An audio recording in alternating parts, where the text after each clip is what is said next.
Welcome to the April 16th City Council work session. Today we're going to talk about, we're having a further conversation about a very important topic, South of Willamette Street Improvement Plan. City Manager? Thank you, Mayor. And I'm just going to turn over to Chris Henry and his team to give us an overview of the project, where they've been, where they are, and then I think we'll have plenty of time for conversation among the council. Great. I guess I should say that I believe Councilor Polling's on the phone. So, okay, please. Chris. Mayor and Council, thank you for the opportunity to discuss the draft South Willamette Street Improvement Plan. My name is Chris Henry. I'm the Transportation Planning Engineer for the City of Eugene. Today we will share the draft South Willamette Street Improvement Plan, an economic study, and details of a test restriping of the street. With me today are members of our consultant team, Scott Mansur with DKS Associates, responsible for the transportation analysis and technical products, Ellen Tinnity with Cogito, responsible for our public involvement process, and more recently Ed Whitelaw with Eco Northwest, responsible for an economic study. Additional contributions were also made by OTAC, who are not with us today.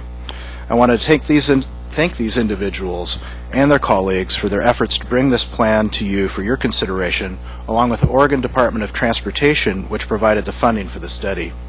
Thanks also to our Technical Advisory Committee, comprised of agency staff from many departments, emergency service providers, Lane Transit District, and EWEB, who met 4 times during the process to review and recommend about the plan.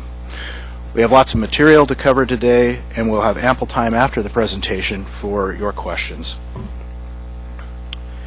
The South Willamette Street Improvement Plan is exploring options to develop a complete street design plan for an active transportation corridor where people may safely walk, bike, take the bus, and drive in an 8-block study area of Willamette Street from 24th to 32nd Avenues. The goal of this study is to help South Willamette Street become a vibrant urban corridor accessible by bicycle, foot, car, and bus. The plan aims to support existing businesses in the commercial district's vitality, create a balanced multimodal transportation system, further city's planning efforts to identify compact growth and redevelopment opportunities, and foster a well-informed and involved community supportive of the plan. The South Willamette Street Improvement Plan is coordinated with the South Willamette Concept Plan, a pilot of Envision Eugene's area planning process. A combination of conditions led to this study, including the South Willamette Concept Plan, deteriorating pavement, unfriendly sidewalks, lack of bike lanes, and a high automobile crash rate, all in a neighborhood identified to provide services in a more walkable and bikeable environment. It's an important problem to solve, to determine how Willamette Street can serve our community's needs into the future. The results of this project will serve as a street design portion of the South Willamette Concept Plan, as well as the foundation for a capital improvement project in 2018, repaving the street. You'll also find in your packet a long list of policies that frame the consideration of improvements to the street. We're taking a reasonable and responsible approach to explore alternatives for making a complete street through sound technical analysis and an effort to build consent. We're listening to the community through a series of community forums and stakeholder meetings that you'll hear a bit more about from Ellen shortly. And finally, we care. We spend a great deal of effort with this project because the outcomes affect people, the environment that they live in, and their livelihood. Consistent with the city's efforts towards sustainability, the South Willamette Street Improvement Plan adapted a triple bottom line analysis that was developed for Eugene's Transportation System Plan, balancing people, planet, and prosperity. I'd like to share with you a review of the alternatives and the process to develop them. The process of developing the street design alternatives began with listening to community priorities and development of alternatives in response to what we heard. Initially, we developed 6 alternatives and screened them qualitatively to narrow our focus to 3 alternatives for more detailed qualitative analysis. You'll be hearing more about that from Scott. Alternative 1 is 4 lanes, much as the street exists today, but with 9-foot wide sidewalks and a new traffic signal at the Woodfield Station driveway on Willamette Street.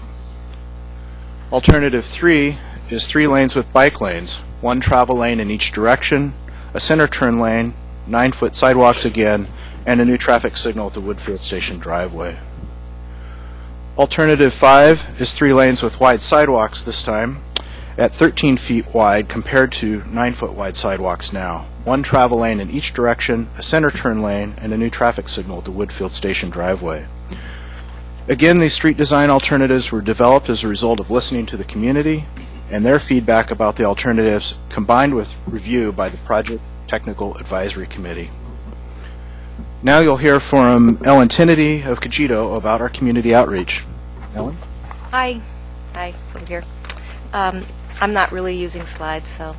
The formal public involvement in the development of the transportation study was successful in getting a broad range of viewpoints to the project team, which is particularly challenging when you had advocacy positions on any particular side, to make sure you're also hearing between the lines and hearing a more broad range, and the project was successful in doing that. The sequence was that after each of the 4 technical advisory committee meetings, which searched for fatal flaws in any of the proposals before we discussed them with the public, was then to invite 40 to 60 people to smaller group discussions. Those people were recruited for balanced representation and a broad range of views. So we had freight drivers, Sanapac, we had transit riders, pedestrians, people who live in the adjacent neighborhoods either side of the corridor, and people who live in the residential area to the south in the South Hills. We would have people who feel comfortable riding their bike in mixed traffic, and we had people who ride their bike all the time but don't ride around cars, so that the team could hear a more nuanced view and a broader range of views to incorporate into the thinking and the development of the plan that they have proposed.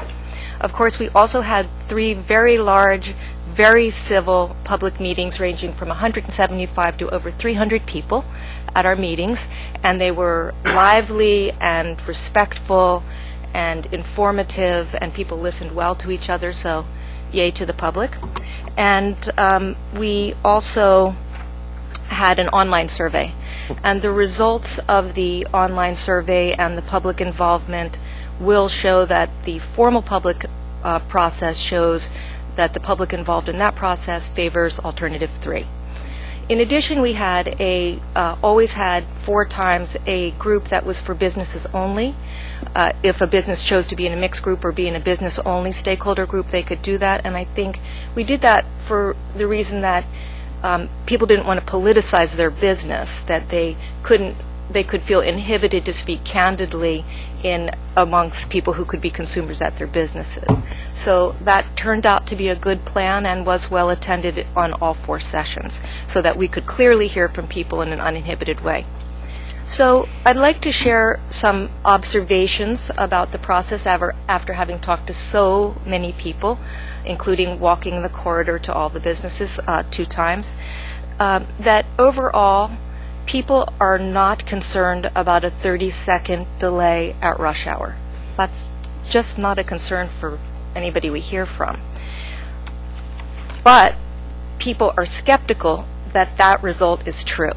So it's just been hard for people to accept the data. And so what we hear then is, oh, we really like the idea of a signal at Woodfield Station, but can you really make that work with the light at 29 so close? We really like the idea of a center turn lane, but can you really make that so we don't have head-ons in that center turn lane with so many driveways on each side? So those are, like, people like the ideas but are kind of wonder, can it really work? If the lanes are reconfigured, people will need the support of a public information effort regarding what to do when you're stopped behind a bus or what to do when you see an emergency vehicle on the corridor. One very strong point of view is that it's public right-of-way, and people transporting themselves on foot or bicycle or in a motorized chair have a right to a reasonable piece of the real estate. There is another very strong point of view that we should not make any changes that might cause fewer automobiles to use the street for fear it will have a negative impact on businesses. Lastly, the project has been a lightning rod for broader tensions between people in cars and people on bikes. A predominant sentiment that we have heard from people who say they don't want bike lanes on Willamette is fear of hitting a cyclist rather than being against anything. We showed the historical photos at Forum 2, thanks to Andrew Fisher from the city's Historic Review Commission, to remind ourselves that Willamette used to be a mud road for horses and mules until the car culture took off, and then it became the gut, and the culture transformed to have drive-in theaters and drive-in restaurants. And so today we have a current policy nationally that supports the idea of multimodal transportation, and we know that that also won't be the last word, and Willamette will turn into something else we haven't yet thought of. So where we are today is requiring a change, and that is challenging for people. So finally, we have this project generated an extremely high volume of input outside of the formal process. And I wanted to commend Chris Henry for authentic response, timely, flexible thinking, and just being extremely genuine in his interaction with the public on behalf of the city, and with a very high volume. And he did a really great job, and everybody should be grateful for his extra work. Thank you. Thank you. What store is that? I'll talk to you about them after so I don't take their time. I have all the notes on the pictures. Great. Now we'll hear from Scott Mansur of DKS Associates about their analysis and the consultant recommendation. So, Madam Mayor and Council, Scott Mansur with DKS Associates, and it's a pleasure to be before you today. And I just wanted to give you a general summary of our traffic analysis findings and give you the consultant recommendation for this project. The first slide I was going to talk about is the collision analysis, and I know I've discussed this a little bit previously, but just a reminder that when we did and evaluated the collision analysis along the Willamette Street corridor, currently you're about 80% having 80% more collisions along this corridor than you are on other similar facilities. So again, the statewide average for similar facilities is 2.9 crashes per million entering vehicles, or per million vehicle miles traveled, and the collision rate right now is about 5.2. So again, it's about 80%. There was 4 bicycle collisions and again, this was a 3-year period from 2008 to 2010. And there was 4 bicycle collisions and no pedestrian collisions along the corridor, and about 35% of those crashes were related to the driveways. A traffic analysis overview. The city's level service standard for the Willamette Street corridor is level service D today, and so the study intersections as we're evaluating were applied to that standard. And aside from the 29th Avenue Willamette Street intersection, all the intersections would meet the city standard of level service D. And then, so looking at the next slide. So we came up with basically a proposed design at the 29th intersection, which would allow for 4 travel lanes. And you'll notice that there's 2 southbound through lanes, a left turn lane, and then 1 northbound through. And that was to basically balance the flow of commuter traffic and to minimize the impacts from the conversion to the 3-lane evaluation. So alternative 1, if you remember, that was similar to what's out there today, 4 travel lanes. Alternative 3 was the 3-lane cross-section with bike lanes, and alternative 5 was the 3-lane section with widened sidewalks. For the intersection operations at 29th, under alternative 1, it would operate at level service D at 29th because it would be a 5-lane cross-section. And alternatives 3 and 5, it would operate at level service E. So it would be adequate. It's adequate if you apply the level service E standard. If you were to basically change your standards or accept that level service E at 29th and Willamette Street. Our traffic modeling results, as Ellen alluded to a little bit, as we evaluated the corridor travel times from traveling from one end to the other, we determined there'd be approximately a 30-second increase in commuter times of traveling through this corridor. For alternatives 3 and 5. For alternative 1, travel times would be more reliable and similar to what they are today. One of the things to note as well is the queue lengths from going from 2 travel lanes in each direction to 1. Your queues are going to approximately double, but you'll still be able to deliver that traffic.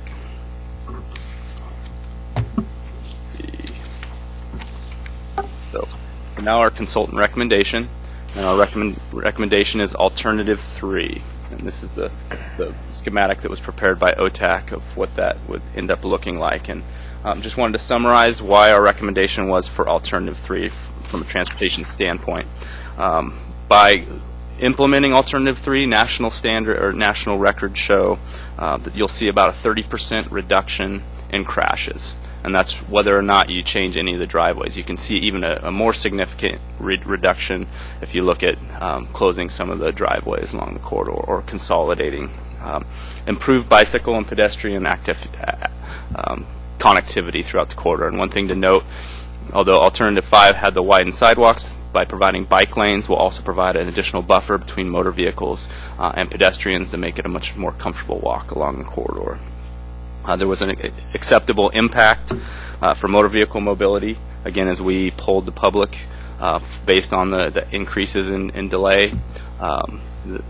They found that it was acceptable to have that additional delay throughout the corridor with Alternative 3. Transportation case studies indicated successful outcomes based on the information that we had as we compared that to each other. The highest ranking alternative, this was Alternative 3, was the highest ranking based on the criteria that was created for the process. And also it best reflects the community goals and objectives that were set for the project and through the process.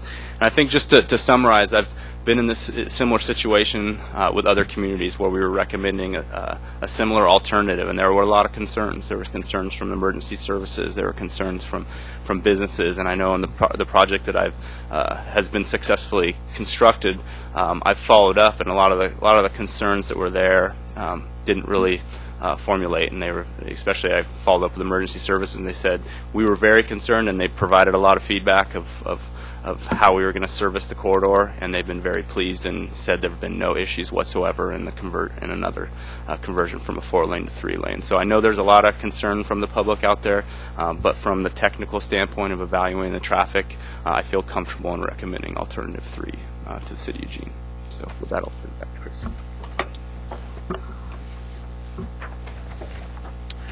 Are we? No, a little more. That's what I thought.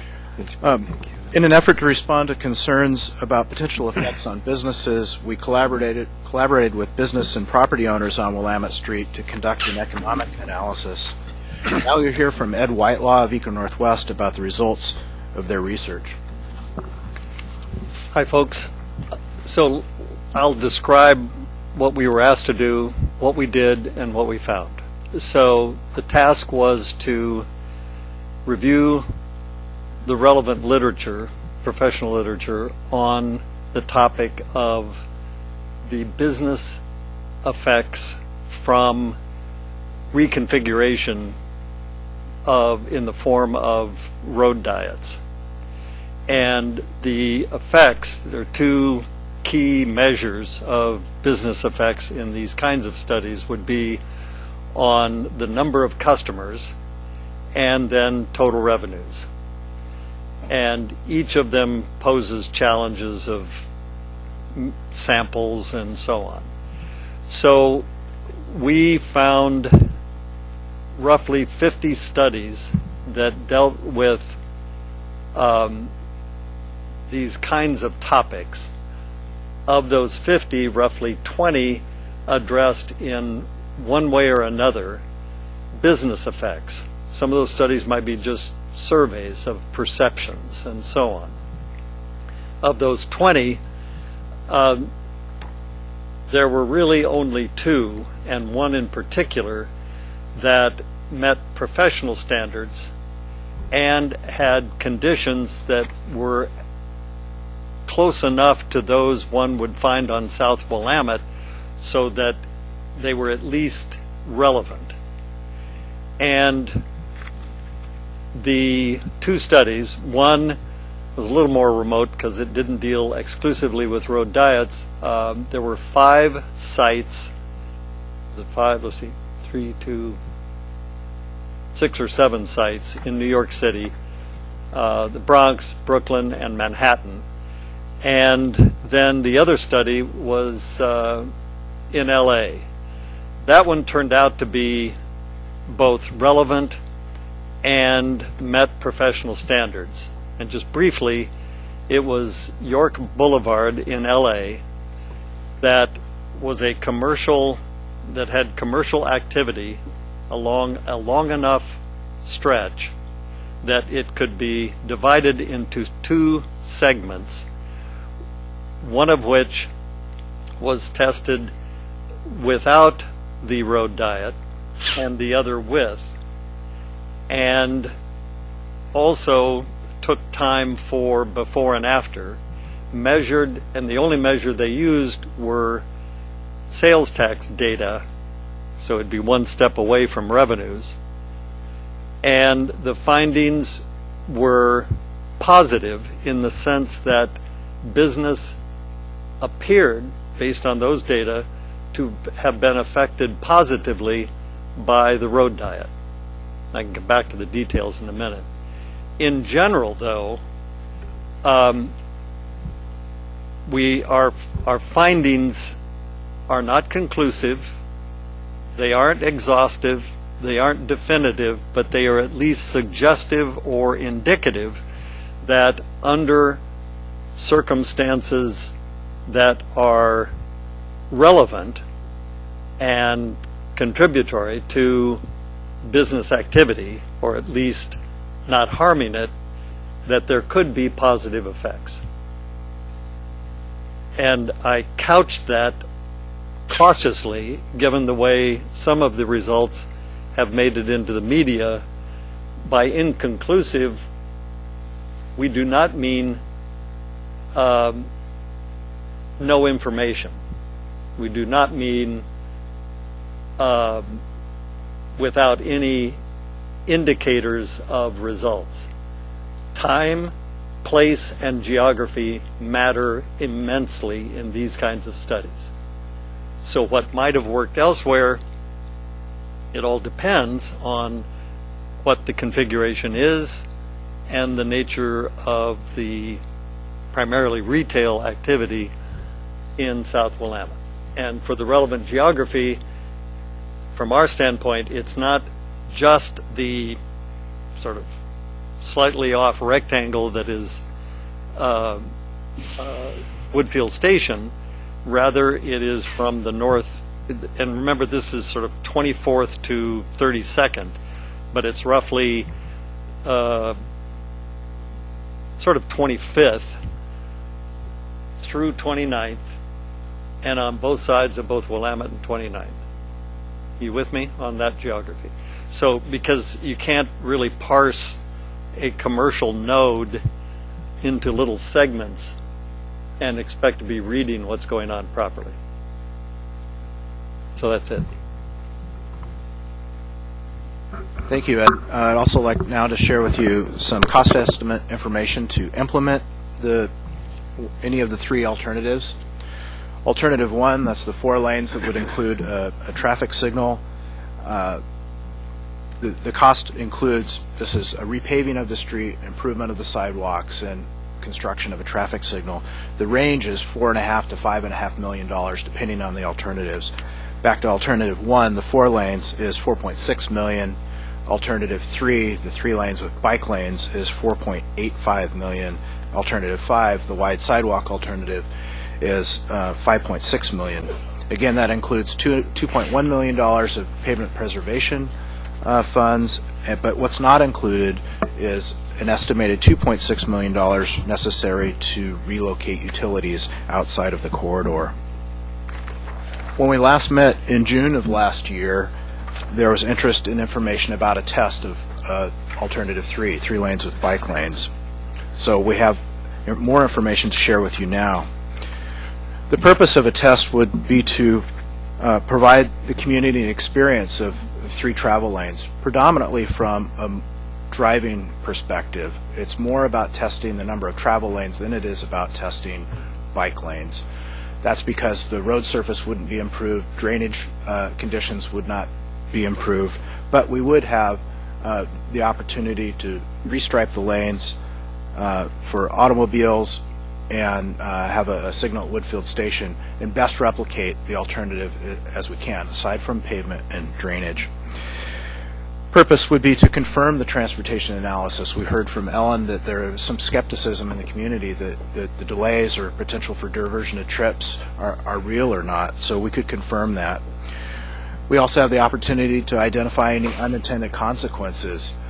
Perhaps lane widths could be adjusted if a test of Alternative 3 was implemented and finally chosen to be implemented or built permanently. Then we could make some adjustments. A test would allow us to make adjustments to the street based on some things that we learned.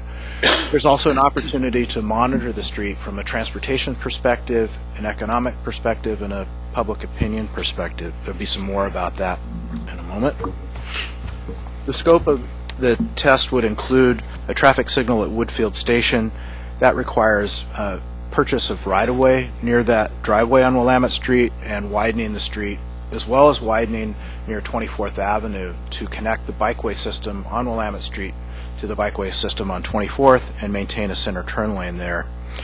There would be striping and signal adjustments, the obviously striping of the whole street, but then some signal adjustments at 29th Avenue and some other locations.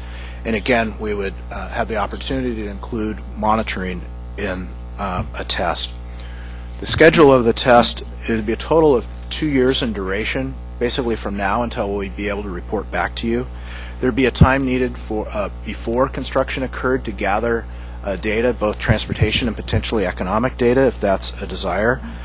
Then there's a following short construction period, a 3-month adjustment, so people can become familiar with the new driving patterns and normalize their behaviors. And then we test for a full calendar year to experience all seasons, and along with that, gathering that potential transportation data and potentially the economic data, and then public opinion. Afterwards, we'll need some time to assimilate the information that we gathered and report back to you. So that comes up to 2 years. The budget is kind of a complicated slide. I'll try to make it simple if I can. The overall cost for construction and monitoring of a test of Alternative 3 is $920,000. The construction costs are $760,000, and the monitoring for the transportation, economics, and public opinion are estimated at $160,000. The monitoring details are rough estimates, and there's room for refinement based on the wishes going forward. Construction costs aren't necessarily in addition to what we would construct on the street in any of the alternatives. There is a small incremental cost predominantly related to the striping and some small signal modification at 29th Avenue. So compared to Alternative 1, the construction cost for the test is an additional $54,000. Alternatives 3 and 5, it's an additional $13,000. And then you add on the cost for monitoring. If it was necessary to revert back to 4 lanes, we'd be incurring the striping costs again, roughly estimated at $13,000. So as part of the Envision Eugene process, I'd like to talk about how the South Willamette Street Improvement Plan supports and is coordinated with the South Willamette Concept Plan, a pilot project of area planning and Envision Eugene recommendations aimed at creating exceptional places to live and work in Eugene while meeting our growth needs for the next 20 years. The long-term vision for the district is a highly walkable, healthy, and livable neighborhood built around a redesigned Willamette Street as a vibrant, attractive, and walkable mixed-use corridor. The community vision calls for buildings and streetscapes that work together to create these best outcomes. Where the South Willamette Street Improvement Plan focuses on short-term changes to the street within the right-of-way, the community has also discussed, as part of the South Willamette Concept Plan, long-term street-side character options vital to the success of the district. The long-term vision is designed so that it can be implemented in conjunction with any of the short-term street improvement alternatives. However, the alternatives that best support all modes of travel, increase safety, lower traffic speeds, and provide an attractive pedestrian environment will also best achieve the community's long-term vision for the area. Draft code revisions that implement the South Willamette Concept Plan are in progress and soon to be discussed with the Planning Commission and the broader community, and then expected to come before Council this coming fall. Included in that discussion will be a systematic approach in the Eugene Code to address how accesses along the street are managed over time. Next steps, and we're about to wrap up here. We have a public hearing scheduled for you on Monday, May 19th, 7:30 p.m. in this location, Harris Hall. And then your deliberation and action is scheduled for Tuesday, May 27th, 7:30 p.m. in Harris Hall. And finally, after those actions, we'll create the final plan. Now we open up the discussion for your questions. Thank you for that very thorough presentation. Appreciate it very much. I appreciate the work you've done, Chris. Thank you so much. I have Alan and Mike in the queue. Alan? Oh, Mike can go first. Okay. Madam Mayor? Oh, yes. You want it in the queue, George? Yes, and I've got a family situation I have to address. I have to leave about 5 minutes to 1. Go. Why don't you go do now? Take your turn right now, George. All right, thank you. I do appreciate all the work that has been put into this by not only the city staff, but the people in the community that got involved in it. I have a great concern about running a test on Alternative 3. And although there will be some good information obtained through that, I don't think that it'll be an accurate reflection of how Alternative 3 is going to actually work. Also, I think I've heard at least from enough folks in the area that feel that Alternative 1 is the better solution. And my primary concern, even though Chris Henry addressed this earlier, my primary concern about staying with the 4 lanes is the safety of the emergency responders as well as the public that are encountered by emergency vehicles coming up behind them or toward them. My experience is that when people hear lights or see lights and hear sirens, they don't know what to do. And having 4 lanes instead of 3 available to them, I think, is more important. Also, with the LTD buses out there, there are a number of bus stops that will be blocking up the 1 lane if we go with the other alternative. I just think that going with the 4 lanes at this point, from what I've heard so far, is I think the best solution. And that would be what I would recommend. And I just hope that we could move this on to the public hearing and get some more information. Maybe in the meantime I'll hear something that might change my mind. But at this point I'm looking at that Alternative 1 as the best solution. Thank you, George. Mike? Thank you, Mayor. Could you show me slide 22, please? Slide 22 shows that at the bottom of the page.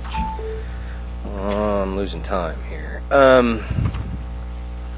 That Alternative 3 best reflects community goals and objectives, according to staff. Slide 4, please.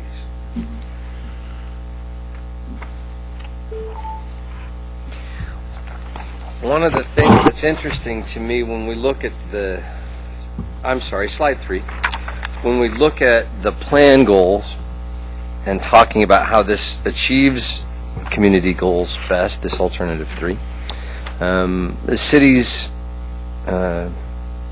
city's budget that we get to talk about, we spend the vast majority of it on public safety.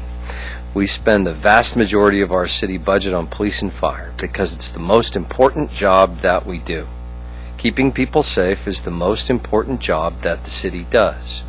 And nowhere on the plan goals do we reflect public safety. Nowhere. My concern with this, with Plan 3, I think Plan 3 is dangerous and wrong-headed. I think that testing Alternative 3 will result in tragedy. We've already had our firefighters tell us they hope we don't pick that particular alternative because they believe it presents public safety concerns. And I asked for some information in the meeting, and I appreciate Chris working so hard to get that for me. We didn't get it presented to the council that I recall, but that particular stretch of Willamette Street has over 30% more access places than any other street in Eugene. There are more places where people are coming into and off of the street by car along that stretch more densely than any other place. I think that putting bikes in close proximity to that dense of number of entryways and exits to the road is a prescription for tragedy. We're going to see the end of this test, a bicycle versus car accident, and we'll know that it's a bad idea.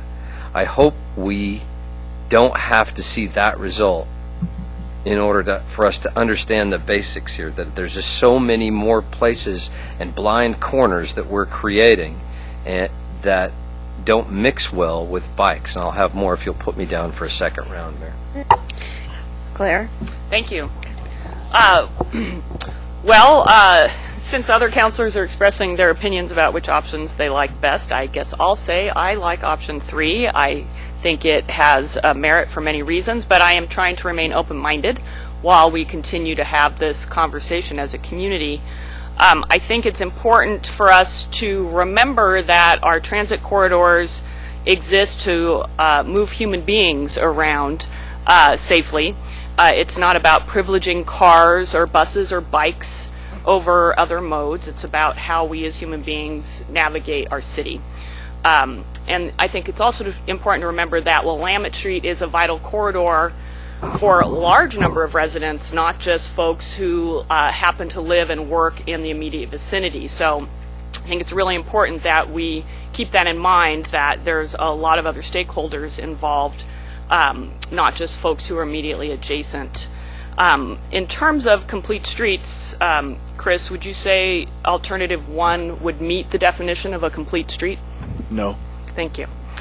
I think that's also important to remember that in that context of allowing human beings to move around, not just particular types of traffic.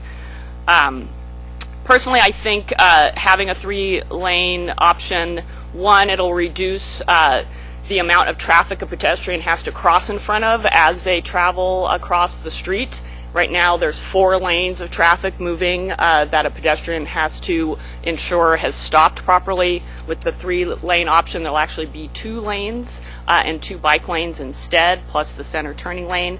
I also believe that that center turn lane is actually going to improve traffic flow along the corridor, making it more comfortable for drivers and therefore not scaring drivers away. That's my own personal analysis, not necessarily based on data from the tests. I do very much appreciate the rigor that's been put into looking at the traffic analysis, the economic data, and also the public input. And we've had a couple of folks in public comment mention Crest Drive, and I was not on council when Crest Drive came before here, so I might have my history wrong, but my understanding is that what happened at Crest Drive was actually a rejection of the best recommendation from staff and was not carried out in the way that staff had actually recommended to begin with. And my understanding is there's a lot of unhappiness with what ended up being put out on the street on Crest Drive. So I think that's a very informative lesson, that we need to remember how that played out and try not to make those same mistakes again. I've got George Brown, and then I've got Betty, and then I've got Chris, and I've got Greg. Thank you, Mayor. You got me in round 2, right? Well, a couple of weeks ago, I took the time to drive up to Portland and Seattle and Vancouver, Washington, and I visited all the streets that went on a road diet that's on our list here from Eco Northwest Report on page number 5. The only street I have not visited is North Main Street in Ashland. Actually, we visited a few other streets in Seattle that had been put on road diets that are not on this list. And I cruised up and down. I stopped and interviewed, brief interviews, not scientific. I didn't ask every business person on every single street on both sides of the streets. But I just wanted to get a general sense. Was did this hurt your business? How's this been working out for you? And everyone said it was, what I spoke to, said it hasn't, it did not negatively impact us at all. And some of these, you can, if you look and see, you'll see the traffic count is much higher than, well, 2,000 or 3,000 trips a day, higher than Willamette Street. So I kept looking for an equivalent. You know, it's like, okay, which of these streets is the same width as Willamette, or close to it? And there is no exact equivalent. That's what made it a little difficult. Those streets were laid out wider from the get-go. I mean, and some of these are pretty major corridors, like Gleason Street in Portland, from 60th to 80th. And the ones that I think compared most, you know, more favorably with the mix of business and residential was Stoneway in Seattle and Finney Street in Seattle, up on Finney Ridge, and that moves into Greenwood Street. I don't know if you're familiar with Seattle, but that is actually a continuation of the road diet. Runs all the way across Finney Ridge in Seattle. There's tons of businesses of all kinds. There's tons of residential of all kinds, and the traffic flows pretty well. I mean, yes, it gets a little congested during rush hours, as it does here. But the emergency vehicles move through just fine. The one street that was about the same width as Willamette was 4th Plain Boulevard in Vancouver, Washington. And the problem is, as the bus run, there are bike lanes, but there's no buses. The bus doesn't run; it turns off before it gets on the road diet section. So it was hard to find that equivalent. And I'll need another round, I'm sure. Yeah, I'll just stop here and take another round. Thank you. Betty? Thank you. First, I want to say that this is really great work, Chris, and every place I've seen you've done great work and in a calm way and efficient. And I thought I've been to so many meetings, I thought I already knew everything about this.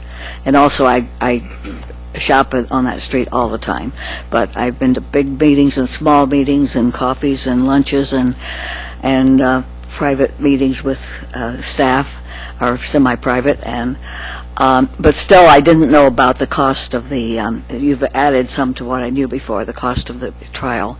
I didn't know that. That's a question I had asked, how much it would cost. I think that I have another question, and I don't know whether I didn't read everything carefully or not, but can we close some of the driveways? We could. The approach that we're taking with construction of the pavement preservation project in 2018 is working with property owners that are willing to close the driveways. But if they're not willing, we can't. We're not proposing. We could, but we're not proposing to do that. I mean, the justification would be from a demonstrated safety problem. We have the authority to regulate accesses based on. Yeah. Well, my opinion is the driveways are unsafe. That's where we've been told most of the accidents happen anyway, and I know it's hazardous walking because of all the driveways. And I have ridden a bike there, not lately, but they're a big hazard, I think. But I tend to, as for the trial run, I don't think that's a good idea. I know that businesses will be hurt during a construction period, and if we have a trial, that really means an extra construction period. I mean, during the time that you're implementing it, they will be negatively impacted, and I know that is a real problem. And it's going to happen sometime when the repaving happens. There is some negative impact, but I think it would be wrong to do it 2 times. And if people are sure this is a bad thing, it would take, and you go into the trial, they're going to be looking for bad things. I mean, that's human nature. And I think it would take a longer trial. I really think that striping the streets for a trial, am I out of time? Or you just, no, I'm not yet. I thought you were giving me a warning look. Just a look. So I tend to and I'm still listening, and I've listened to many, many people, and I'm still listening, but I tend to think that alternative 3 is the better choice. Chris? Thank you. We talk a lot here in this group about best outcomes and worst outcomes because we tend, if we can imagine a best or a worst outcome, we subconsciously tend to work in that direction.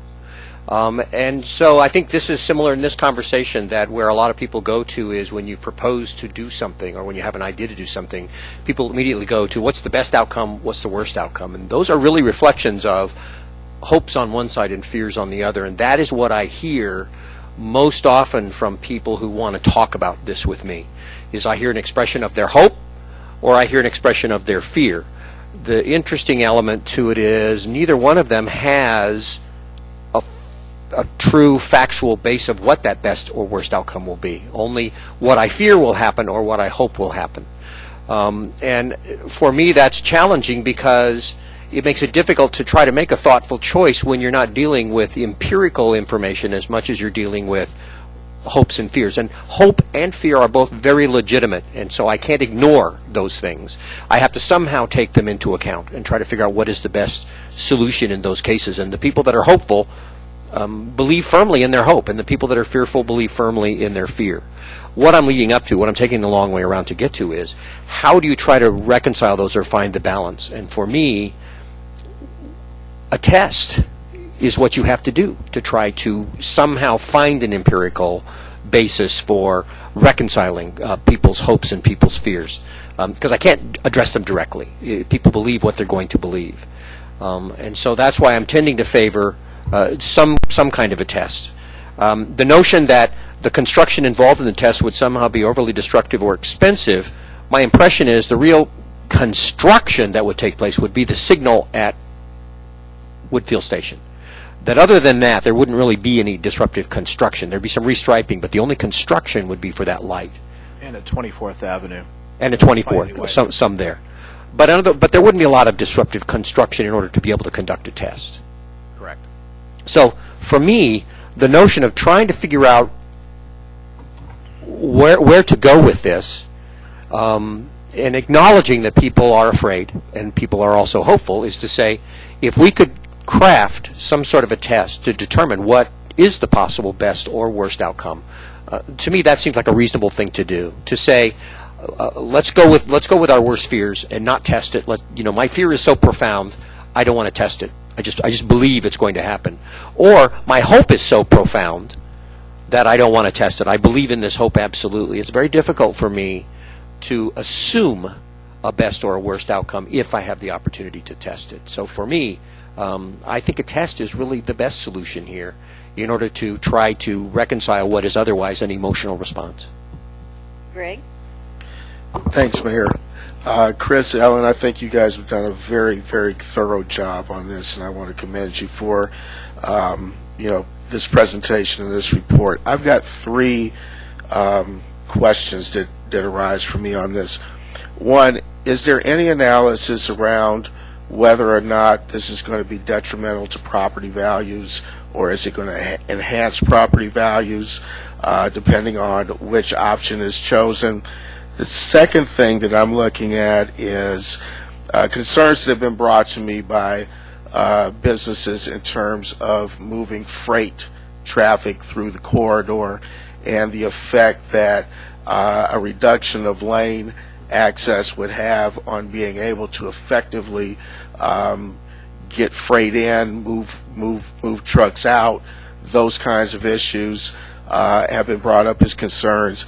And then my other concern is the issue of collateral effects on the adjacent residential streets in terms of traffic flows and what potentially could happen with people looking at, either avoiding the Willamette corridor altogether or changing traffic patterns significantly in a way that presents other unintended consequences to the corridor.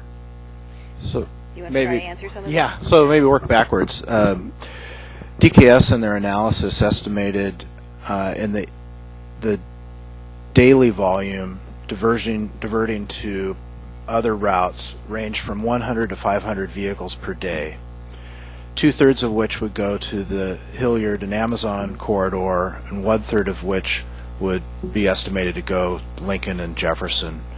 So a third of, that's like 167 vehicles a day spread out on the neighborhood streets to the west of Willamette Street. That range of volumes is compatible with the street classifications that are there, and we don't expect that to be particularly noticeable or disruptive to livability. So no real safety concerns? Not significant, no. As regards to your first question about property values, that more relates to the literature research that Eco Northwest conducted and information that collectively has been experienced across the nation with street reconfigurations. Typically what is seen, and there's potentially a range, and maybe Ed can speak to that, but typically what is seen is the values go up and not down. But I'd like Ed to respond to that if he would, or Sure. could. So let me overstate my point to make my point. So if we are examining, set customers aside as one of the two measures, let's look at the revenues. If the effect on revenues persists, then that effect, whether up or down, will have an effect on property values. So again, I'll overstate it. If during construction revenues drop, that is unlikely to have any effect on property values since the duration is so short. But if revenues go up or if revenues go down and that persists, then property values will follow the revenues over time.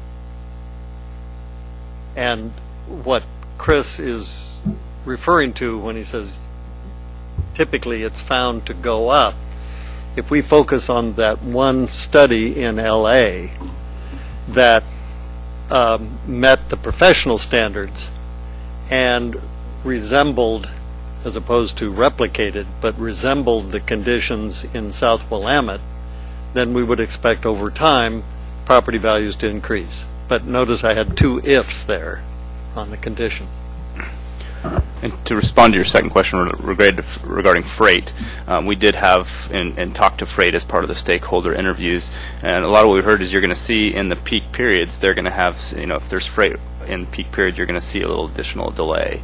However, as we talk to the stakeholders, most of them are doing their freight deliveries outside of the peak periods. There wasn't a lot of concern with freight, and one of the things they were very excited about is by having the bike lanes and moving the travel lane further from the driveways would actually make it easier for them to turn in and out of driveways, and also having a turn lane to be able to stop in would improve the accessibility to businesses.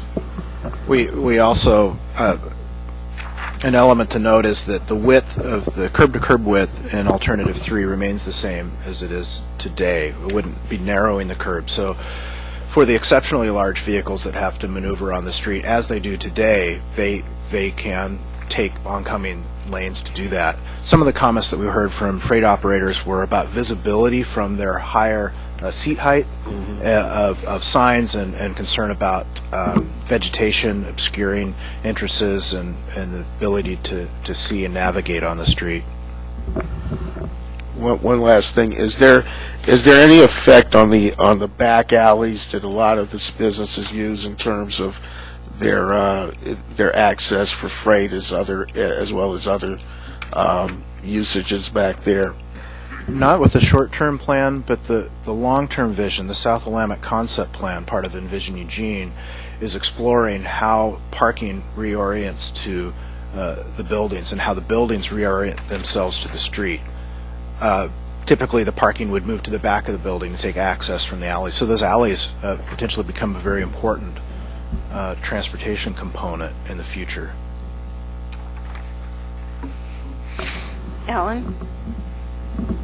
So a great presentation, very comprehensive, lots of inputs to manage, and hats off to all of you, especially Chris, for managing a lot of that and doing a very good job of pulling this all together and making it very manageable and digestible for us decision makers. So thank you very much for that.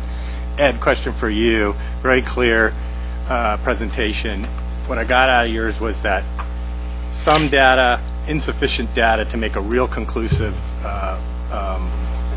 answer to the question, but probably positive, at least not negative. Yes. Good job. Ellen, what I got from yours is a lot of perceptions about fears and hopes, but that still are out there. That's pretty pervasive, but a lot of concerns and some skepticism, but not based in facts, mostly about people's thoughts about it.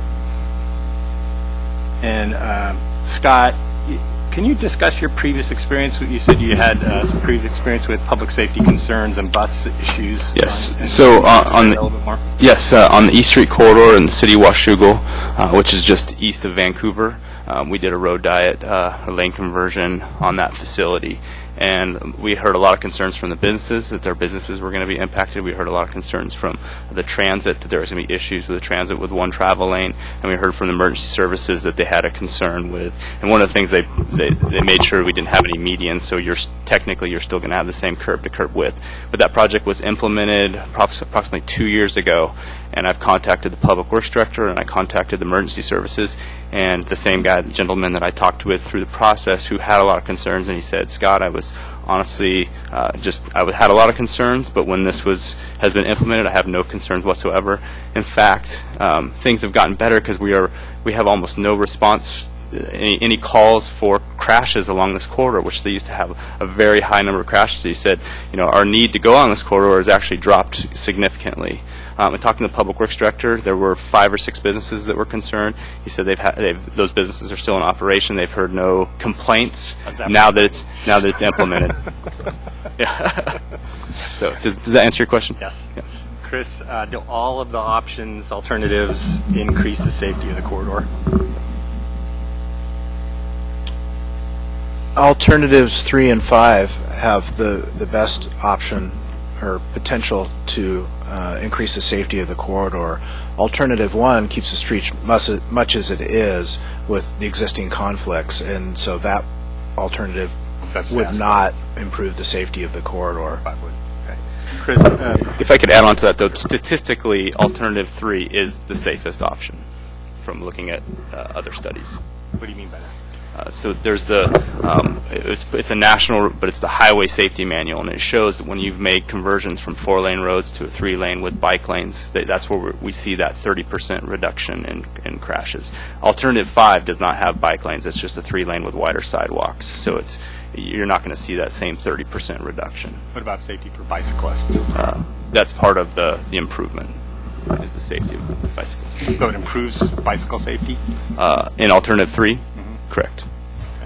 Right. There's to add a little more to that. There are opportunities for improving safety for motorists. That crash experience is typically a motor vehicle crash, and so the reduction in crashes are for people driving cars, and that's where we're seeing the 30%.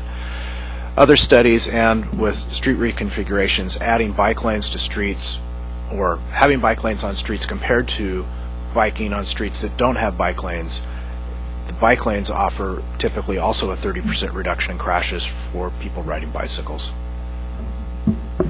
Chris, along test, what I heard was there's a very small incremental cost because most of the things that we would do during the test would be done anyway, regardless of what alternative we would do. Yes, that's correct. Primarily, we have a pavement preservation project, but there's community interest in making other improvements that we would add to that project, and so the incremental cost of a test over those added project elements is minor. So it really is the 160 grand is for the study. Right. Could you describe what you would study? So we would gather data about the transportation system, traffic volumes, speeds in the corridor, travel times in the corridor, crashes that are occurring. To the extent possible, we could measure the number of people walking and biking in the corridor, also recognizing that we're not improving the sidewalks and we're not improving the surface for bike lanes, but we could observe that. we could look for diversion of trips on neighboring streets, so we'd have another transportation study. If we include economics, we could design a study, and we have a thumbnail sketch of what that could look like. We could have a control street that is not changed, but we monitor the same similar transportation metrics like volume on the street and compare it to retail activity, and then do the same on Willamette Street, compare on a monthly basis the traffic volume to the retail receipts. And that would have to, it's dependent on cooperation and participation by area businesses to make that a successful study. And then finally, we could measure public opinion during, perhaps before, during, or after a restriping. It probably makes sense towards the end of the test to have a survey conducted. So how long would it take to do that restriping, that little construction period to do the test? Estimate.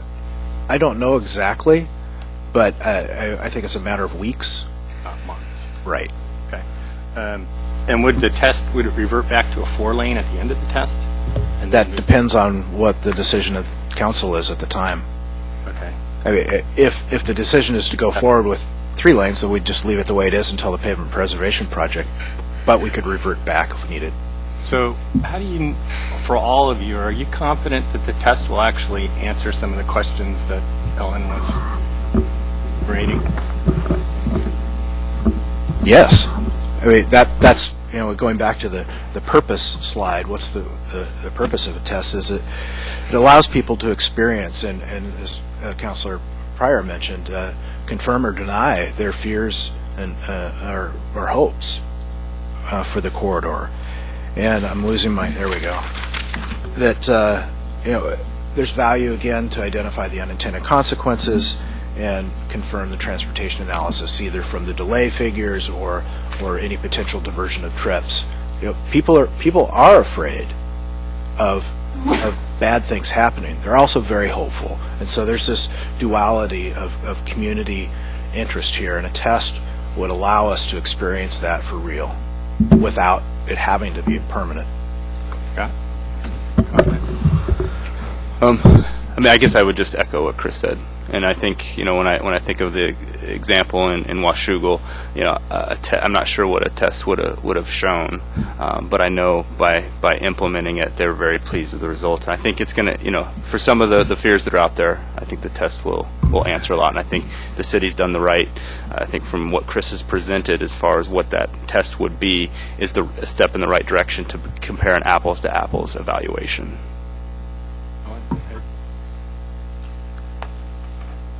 Not sure. I think if the goal of the test, you know, is to give is it about the public getting accustomed to the idea, or is it? I mean, I have become a believer that I should make my decisions based on data. So that's my personal view at the moment. Yeah. Well, the professionally cautious response is, I'm an analyst, not an advocate, and it depends on the data, and there are at least two significant things I don't know now. A, what kind of cooperation will we get from the businesses on the receipts?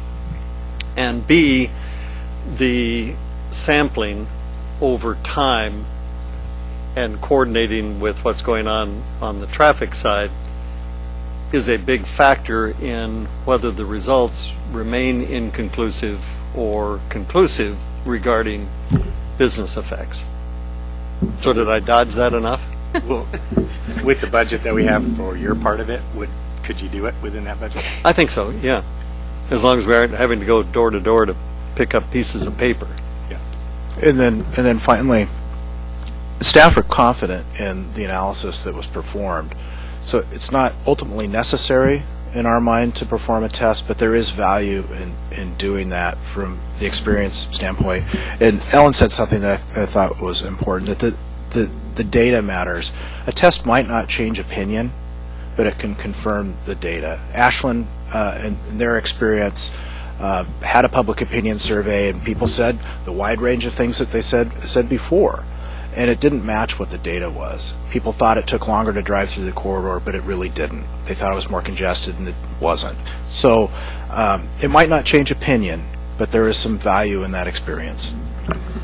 Well, I guess where I land on this is I'm not really sure which option's the best one. I share the concerns and skepticism that people have about option 3, but at the same time, I like the outcomes of option 3, but we just don't know. We have a lot of hopes and fears. I've been a long advocate of the test, because I usually come from, if we're not sure, let's test it before we do it. And a test that's designed should garner the results. All of you said that. I've heard both sides, all the concerns and the confidence that their position will work. It's worst fears, best outcomes kind of thing. And one thing I was noticing about that is they're all very certain about it. But we really don't know. And all those positions are legitimate and real, but they're not really based on facts. So we don't have a lot of facts here. That's why I think that a test would bring us a long way towards getting there. So we have 3 people in the next round. I just want to make a couple comments. One is I do think this has been pretty thorough, and I do believe in listening to what all this professional opinion has led us to the conclusion. So if I really based what I thought on professional opinion, investigation, and data, I would come to the conclusion that 3 seems like the best option to achieve goals. I also think that we have to kind of come to the place in this community where we say we want complete streets. And for me, you want complete streets. The only reason I would not do a complete street is you would show me that data showed that it didn't work and it wasn't the right thing to do. So I haven't seen that yet. And then I don't know how you put this into it, but I do believe that not only in reference to this area, but all over town, we have people who do seem to have forgotten how you get out of the way of fire engines. and they're very confused about what to do when one's coming down the road. So I think for the whole community, we need to sort of up the education about how to respond to emergency vehicles. That's not something that's discrete to Willamette. That's a whole community issue, and we can all use some investment in trying to up that education and have people do a better job with that. I have long thought about supporting the trial from the very beginning because I read about how that helps allay concerns in other places. I was sort of pulled off of it for a while because I was told or originally told, I think, that the expense was going to be really high, and so did it make sense? But now that I see most of the expenses is what we were going to probably do in any case, that kind of allays that for me. I think there seems to be some really good merit in seeing if the on-the-ground trial actually validates all what you think it will validate. And on the other hand, I think people should not have their hopes up that it's going to change a lot of opinions, because people will have their eyes on trying to be sure that the trial ends with evidence in their direction. So I think that's the danger of that, so we'll have to manage it. If this group chooses to go in that direction, I think we'll have to manage it very carefully and manage expectations really carefully. So round 2, Mike. Thank you, Mayor. I'm pretty good at counting, and as I look around the table and count where I think my colleagues are, it seems pretty obvious to me. But I don't mind sometimes being the lone dissenting voice. I did that on Crest, and I'll be happy to tell you more about why. You know, I understand the reasonableness of the reasonable choice. I understand the attractiveness of it. There's fears and there's concerns and there's hopes, and let's try to make a reasonable choice. That seems like an attractive way to behave. Sometimes the reasonable choice is still the wrong choice, however, when the alternatives involve safety. If I were to have to decide, if I were forced to decide whether it was more reasonable to jump off a building hoping I could fly into a headwind as opposed to with a tailwind, the reasonable choice would of course be the tailwind. It'd still be a really dumb decision. The point that I think Alan was asking about was, is this going to be safer for bicycles? And I think that was a broader question than the specifics that he asked. And what I'd hate to hear at some point is somebody say, staff told us this is going to be safer for bicyclists, because I don't believe he said that. So let's be clear about that. I did say it would be safer for bicyclists. Let's be clear then about what it was you said. You said, as I understood it, that it's safer when you have bicycle lanes as opposed to when you don't. Correct. That assumes that the number of bicycle riders are more or less equal, wouldn't it? Not necessarily. I see. Well, I must say I've heard a lot of people talk about the attractiveness of bicycle lanes on Willamette. I should expect that we will see a great many more bicycle riders on Willamette when we'll have bike lanes there. And as I mentioned before, with that being one of the single greatest concentrations of access points, and right now we have per year 2 car versus bicycle crashes. When we increase the number of bicycles riding up and down Willamette dramatically, as I think we will, I believe we're going to see a great many more crashes per year with bicycle versus car than 2. And I'm really concerned that one of those may end very, very badly. That's my great concern. And I would assume, just as another point of interest, you didn't measure, Professor Whitelaw, whether or not it would have an adverse economic outcome if we started closing access points to businesses. Right. Thank you. In a way of response about bicyclist safety, certainly it would be a travesty if somebody was killed or injured on Willamette Street riding their bicycle. There's research that shows that increasing numbers of people riding bicycles increases the safety for people riding bicycles. So there is a safety in numbers aspect to bicycling. Also, providing a bike lane compared to riding on a sidewalk improves the safety for the cyclist because they're reducing their conflicts with not only the pedestrians on the sidewalk, but with the automobiles that are entering and exiting the driveway accesses.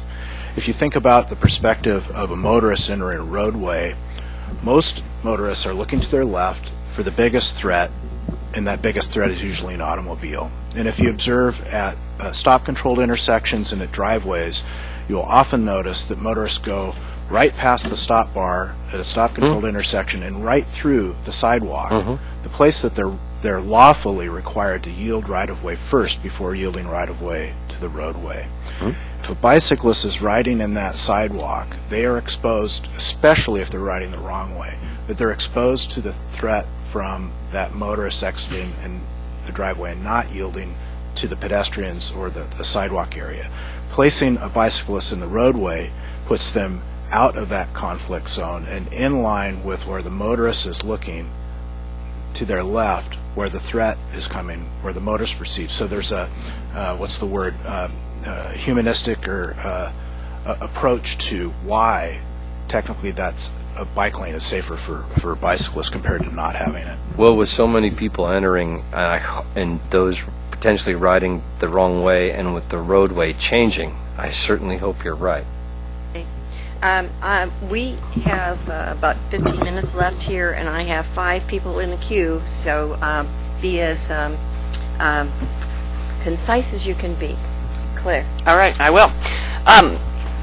Chris, in your presentation about the possibility of a test, you referred to some widening on the street, and the slide said 24th, but I think you said 29th, so I just wanted to double check where the widening would be. There's widening in both locations. At the Woodfield Station driveway, there's widening to extend a southbound lane, and then on Willamette Street, going southbound, approaching 24th, there's some widening to allow for the existing lanes that are there and bike lanes. We stopped the bike lanes at 23rd, and we need to connect them all the way to 24th, regardless of what happens further south. Okay, thanks. So when might we be asked to decide on whether or not we want to do a test? How is that playing into this calendar? When you deliberate and take action on May 27th, you could provide direction to staff to move forward So after our public hearing, okay.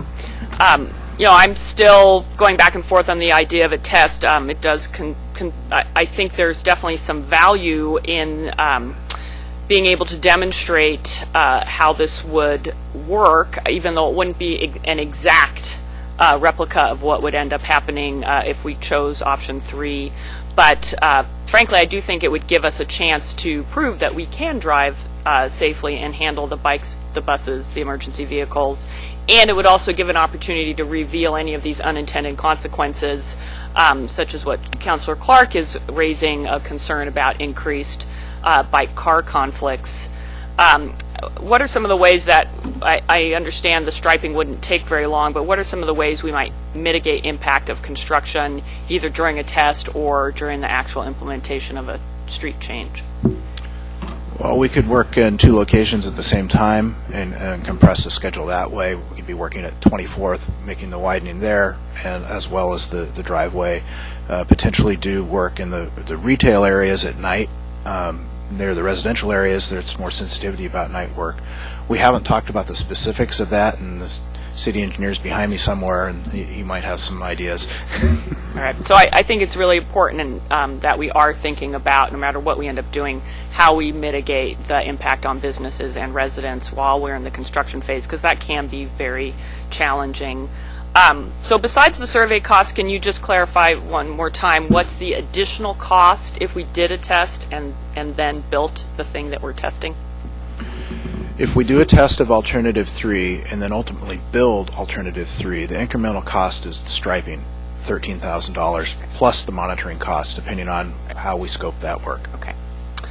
And where would we be identifying funds for the test? A combination of funds from our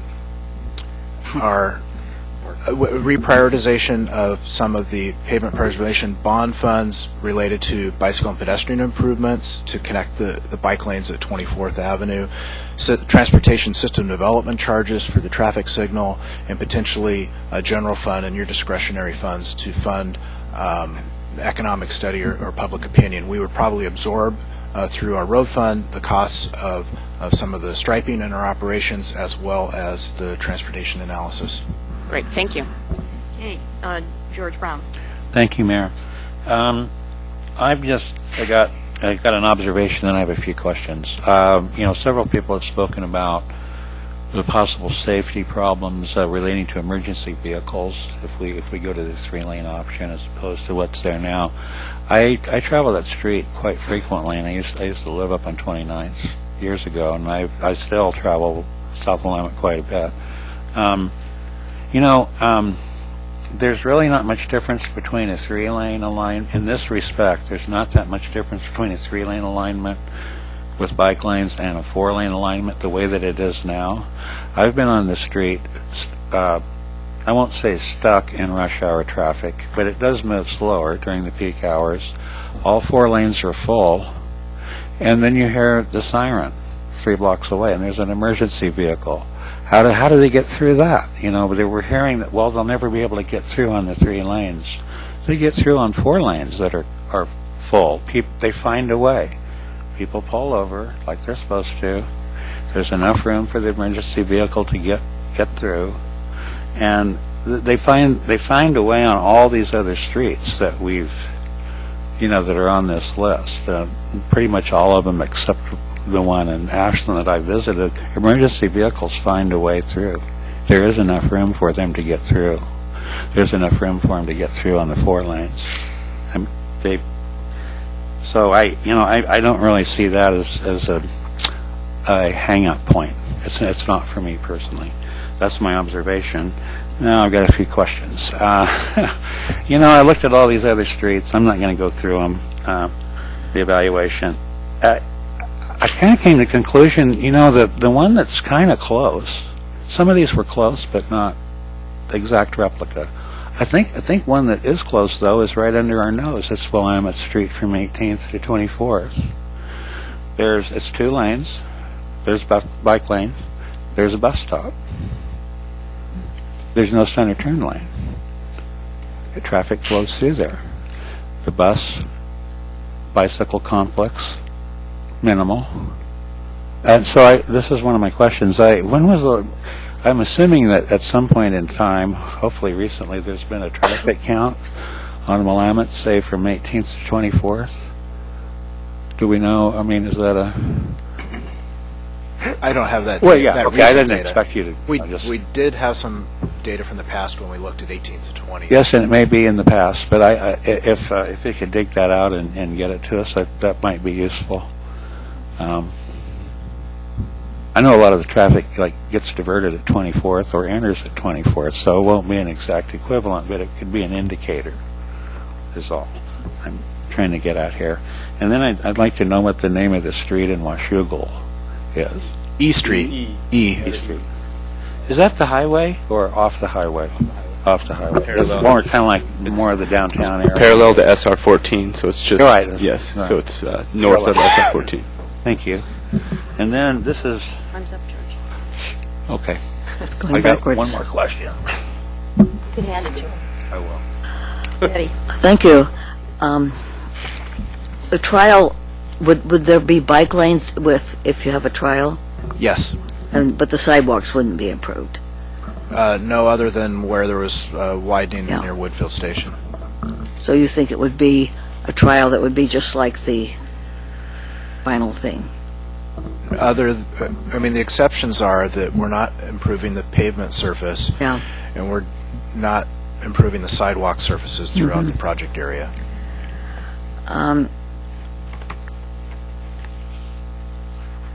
It seems to me that having a center turn lane would make it a lot safer.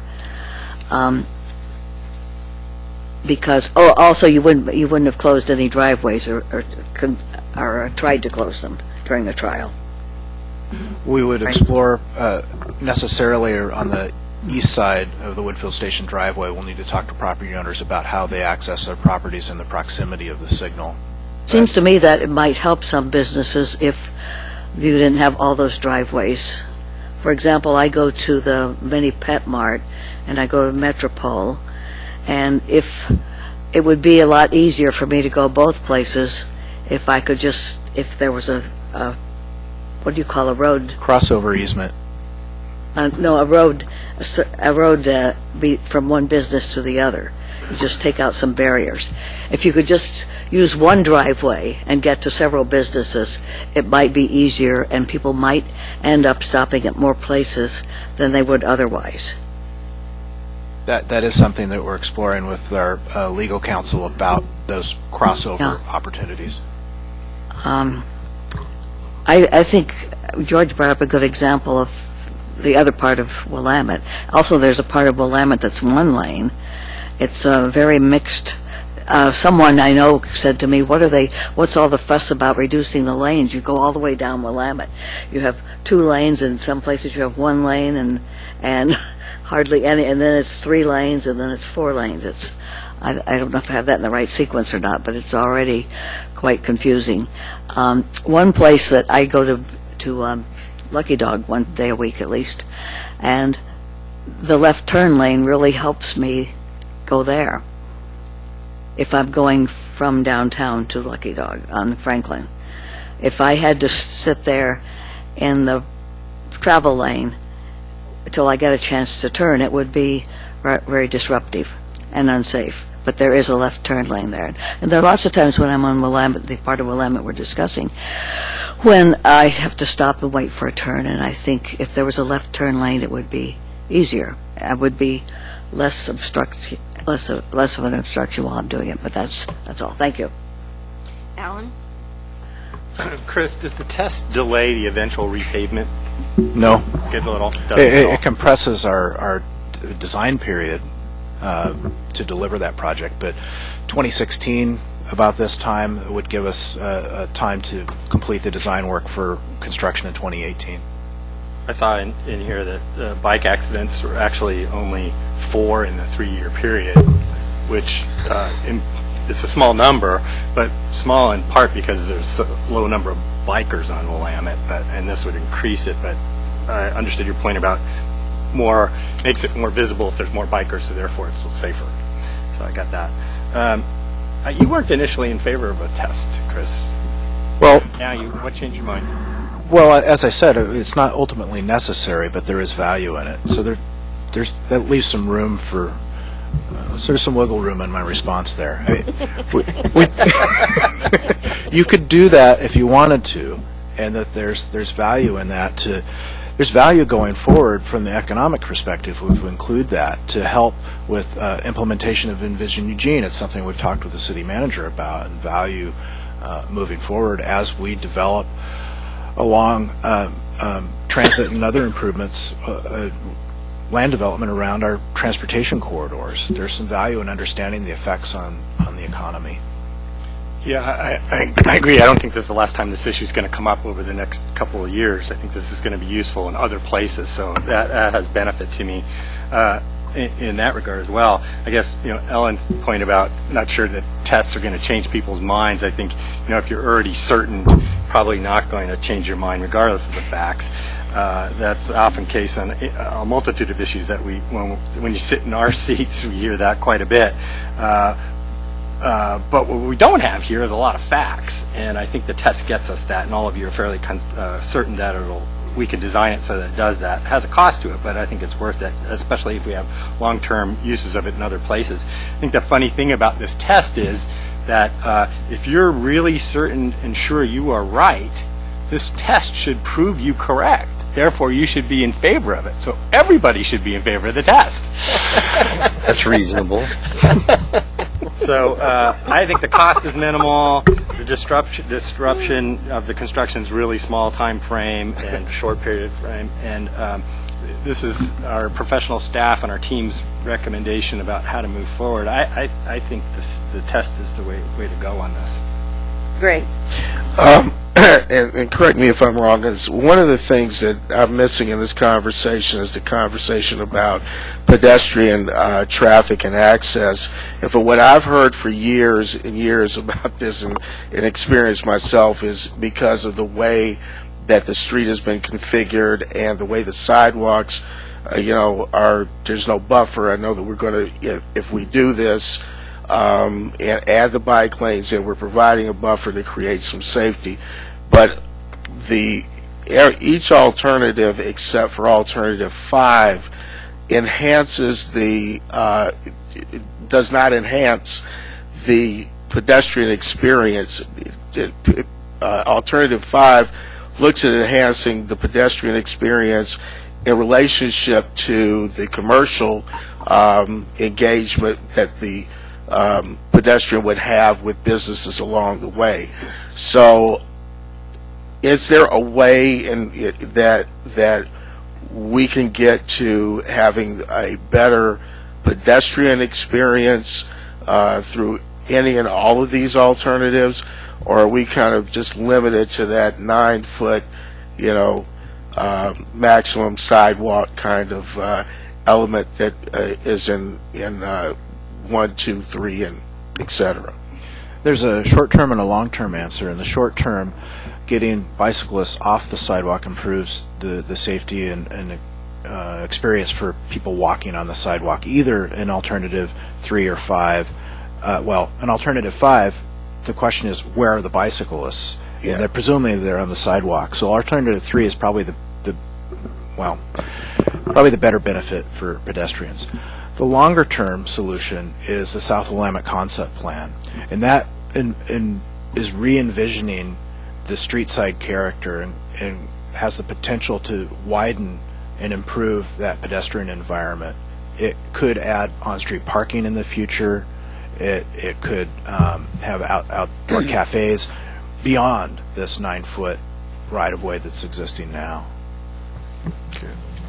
John? Just real quickly, I wanted to clarify something, Alan, that you mentioned. The staff actually hasn't made a recommendation yet, so I just want to make sure of that. I will be making a recommendation prior to your public hearing, so I just wanted to clarify that. Okay, thanks. All right. Thank you all. Great conversation, lots of great information. Appreciate it very much. Welcome.